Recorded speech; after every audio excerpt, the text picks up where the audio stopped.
Today, we're pleased to introduce a new initiative here at Lenoir-Rhyne University, with Malice Toward None.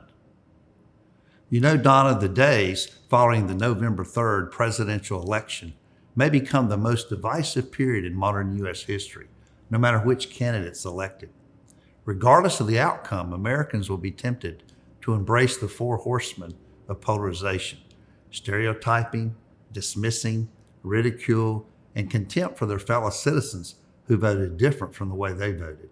Many will likely be worried about how those who voted differently from them will treat them in victory or defeat, and whether or not it will be possible to work together for the common good. In other words, the election will likely bring an increase of polarization in our communities unless we work together now to prevent this. Yeah, I was thinking, Don, I believe this tension will provide an opportunity for leaders in our communities to reflect on how we wish to move forward collaboratively, and to think about how we as leaders might regard those who vote differently from us. So, Fred, what does that mean for Lenoir-Rhyne?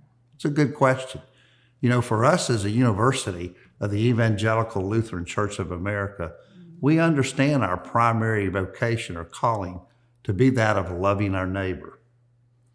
With our Malice Toward None initiative, this provides a concrete way to shape the neighbor love in service to the common good.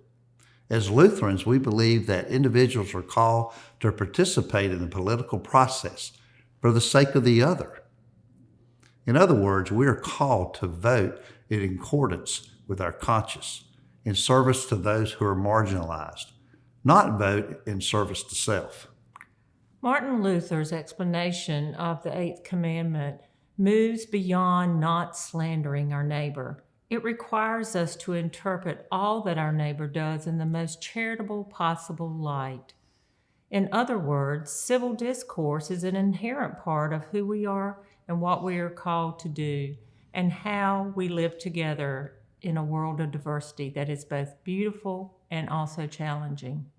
We hope that each of you will join us in working together to build Lenoir-Rhyne in our greater community with malice toward none. Thank you.